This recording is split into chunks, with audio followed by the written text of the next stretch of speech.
मेरे एक बेहद सम्मानित दर्शक का एक काफ़ी जेन्युइन सवाल था कि अगर किसी व्यक्ति ने मूड बना लिया है कि उसे मेडिकल स्टोर खोलना है, लेकिन अभी वो डी फार्मा या फिर बी फार्मा की पढ़ाई ही कर रहा है, उसका जो पढ़ाई है वो इन प्रोसेस है, अभी वो फार्मासिस्ट नहीं बन पाया है, तो क्या जितने समय उसको पढ़ने में लगेगा 3-4 साल, 4 साल, 2 साल, क्या उतने समय तक वो किसी और फार्मासिस्ट की डिग्री लेकर के मेडिकल स्टोर शुरू करे? ये अच्छा स्टेप है या फिर नहीं? तो आज के इस वीडियो में इसी के बारे में बात कर लेते हैं। देखिए, अगर आप इस सवाल का जवाब मुझसे चाहते हैं तो मैं आपको साफ तौर बता दूं कि कोई भी चला गया कदम कभी भी अच्छा या कभी बुरा नहीं होता है।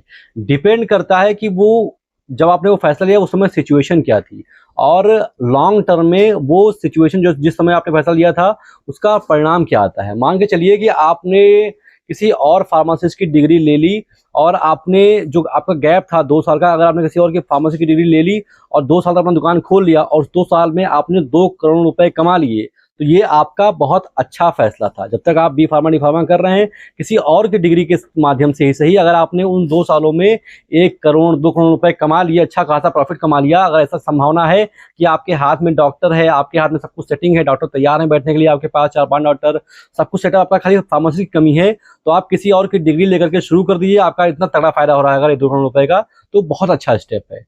लेकिन अगर आपका इतना कोई जुगाड़ नहीं है, अगर आपके हाथ में डॉक्टर नहीं है, अगर अभी भी आपको सेटिंग करना है, आप मेडिकल स्टोर खोलेंगे तब डॉक्टर से बात करेंगे, पर्चे का जुगाड़ आएगा, धीमे-धीमे 2-4 साल में लोग आपको जानेंगे, तो मेरे ख्याल से आपको वेट करना चाहिए फार्मासिस्ट बन जाने का।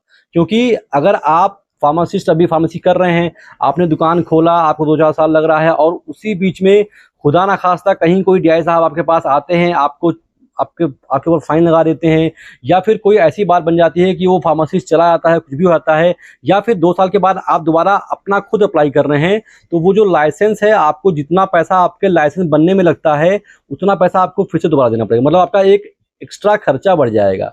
तो अगर आपको लगता है कि 2 साल आप वेट नहीं कर सकते हैं, आपका लॉस हो जाएगा, तो ठीक है, आप फार्मासिस्ट किसी और को रख करके अपना काम करिए, वो बहुत अच्छी डिसीजन है। लेकिन अगर ऐसा है कि आपको बहुत ज़्यादा प्रॉफिट नहीं होने वाला है, तो भाई साहब आपको कुछ समय तक वेट करना ज़्यादा बेहतर रहेगा। क्योंकि आप अगर किसी फार्मासिस्ट को रखते हैं, फिर उसको निकाल करके अपने आप को फार्मासिस्ट में अटैच करते हैं, इन सारे प्रोसेस में उतना ही पैसा लगेगा दोबारा आपका, जितना आपका फर्स्ट टाइम में लगा था। मतलब आपका पूरा प्रोसेस फिर से शुरू होना करना पड़ेगा।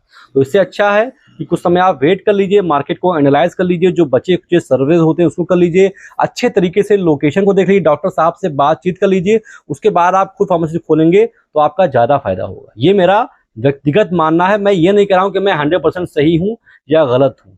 अब आप अपने विवेक के अनुसार अपनी सिचुएशन को देख करके फैसला लेने के लिए पूरी तरीके से स्वतंत्र हैं।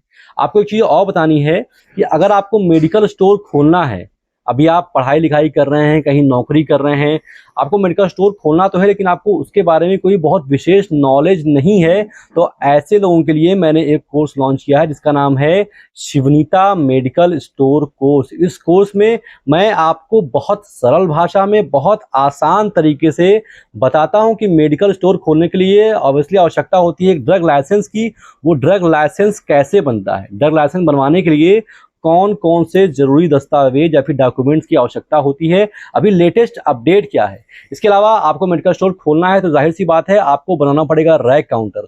और मैंने बहुत सारे लोगों को सुना हुआ है कि रैक काउंटर बनवाने के बाद में वो रोते हैं कि यार रैक काउंटर बनवाने के बाद मेरे से ये गलती हो गई, मुझसे ज़्यादा पैसा ले लिया या मैंने गलत तरीके से रैक काउंटर बनवा लिया। भाई, मैंने इस कोर्स में आपको बहुत सरल तरीके से बताया है कि रैक काउंटर बनवाते वक्त वो कौन सी महीन से महीन चीज़ें हैं जिसका आपको विशेष ध्यान देना चाहिए, या फिर रैक काउंटर बनवाने में कितना खर्चा, क्या लागत आता है। मैंने उस व्यक्ति का इंटरव्यू लिया है जो रैक काउंटर बनाते हैं। इसके अलावा आपको मेडिकल स्टोर खोलना है तो आप पहली बार वो कौन कौन सी दवाइयां हैं जो ला करके अपने स्टॉक में रख लें। अज्ञानतावश होता क्या है कि लोग ओवर स्टॉक कर लेते हैं और 6 ही महीने के बाद में दवाइयां एक्सपायर होनी शुरू होती हैं और आदमी का लॉस हो जाता है। मैंने इस कोर्स में आपको बाकायदा 400-500 दवाओं की लिस्ट दे रखी है कि ये चलती फिरती दवाइयां हैं। आप पहली बार मेडिकल स्टोर खोलें, दवाइयां खरीद के रखिए, आपका मेडिकल स्टोर शुरू हो जाएगा। इसके अलावा डीआई साहब जब नए मेडिकल स्टोर को पहली बार छापा मारते हैं तो उनका सबसे कॉमन सवाल होता है कि भाई साहब मुझे शेड्यूल H1 और नारकोटिक का रजिस्टर दिखाइए, और 70% लोग इस बात में फेल हो जाते हैं और अच्छा खासा फाइन देना पड़ता है। मैंने इस कोर्स में बताया आपको कि शेड्यूल H1 और नारकोटिक का रजिस्टर कैसे मेंटेन करते हैं, कौन सी दवाइयाँ आती हैं शेड्यूल H1 में, नारकोटिक में क्या फॉर्मेट होता है। इसके अलावा सबसे बड़ा हेडेक, डॉक्टर साहब का पर्चा कैसे पढ़ते हैं। ये 70% लोगों के दिमाग में बवाल रहता है कि यार ये मैं मेडिकल स्टोर खोल लूंगा लेकिन डॉक्टर का पर्चा कैसे पढ़ूंगा। मैंने इस कोर्स में आपको बताया है कि एक डॉक्टर का पर्चा किस तरीके से पढ़ते हैं, और यकीन मानिए ये कुछ ऐसे सवाल हैं जिनके जवाब में नया व्यक्ति गूगल पर सर्च करता है, यूट्यूब पर जाता है, किसी मेडिकल स्टोर वाले से पूछता है, उनसे रिक्वेस्ट करता है, दादा भैया करता है, उनको 10-20 बार बिरयानी भी खिला देता है, लेकिन फिर भी कहीं भी कोई भी व्यक्ति इन सब जानकारियों को किसी को बताना नहीं चाहता है। तो अब एनर्जी वेस्ट करने की कोई आवश्यकता नहीं है, किसी को दादा भैया करने की कोई आवश्यकता नहीं है। करना सिर्फ इतना है कि आप प्ले स्टोर पर जाइए, वहां पर टाइप कीजिए शिवनीता, SHIVNITA। ये मेरे पीछे आपको लोगो दिख रहा है, ये मेरे कोर्स का लोगो है। आप इस ऐप को डाउनलोड कीजिए, लॉगिन कीजिए, परचेज कीजिए, और एक सिंगल क्लिक में अपने ही मोबाइल फोन में अपने ही घर बैठे सारी जानकारियां आसान भाषा में एक प्लेटफॉर्म पर बड़े आराम से आप पा जाएंगे। तो अगर आप मेडिकल स्टोर खोलने वाले हैं, ये 99 रुपए का बहुत गजब का कोर्स मैंने आपके लिए लॉन्च कर दिया है। फिलहाल इस वीडियो में तो बस इतना ही। आशा करता हूं कि वीडियो आपको अच्छी लगी हो। अच्छी लगी तो इसको लाइक कर दीजिए ताकि मैं समझ पाऊं कि मेरा कंटेंट मेरे दर्शकों तक पहुंचता है और आप इसको पसंद करते हैं। इसके अलावा अगर आप मेडिकल स्टोर वाले हैं या फिर मेडिकल स्टोर खोलने वाले हैं तो ये चैनल आपका है भाई, क्योंकि ये भारत का एकमात्र चैनल है जो मेडिकल स्टोर के बारे में रोज आपसे बात करता है, आपके धंधे के बारे में बात करता है। तो अगर आप ऐसी वीडियोस और देखना चाहते हैं तो इस चैनल को सब्सक्राइब भी कर दीजिए मेरे भाई। फिलहाल अभी तक मेरे साथ इतने धैर्य से बने रहने के लिए आप सभी के वैल्यूएबल टाइम के लिए आपका तहे दिल से बहुत बहुत शुक्रिया।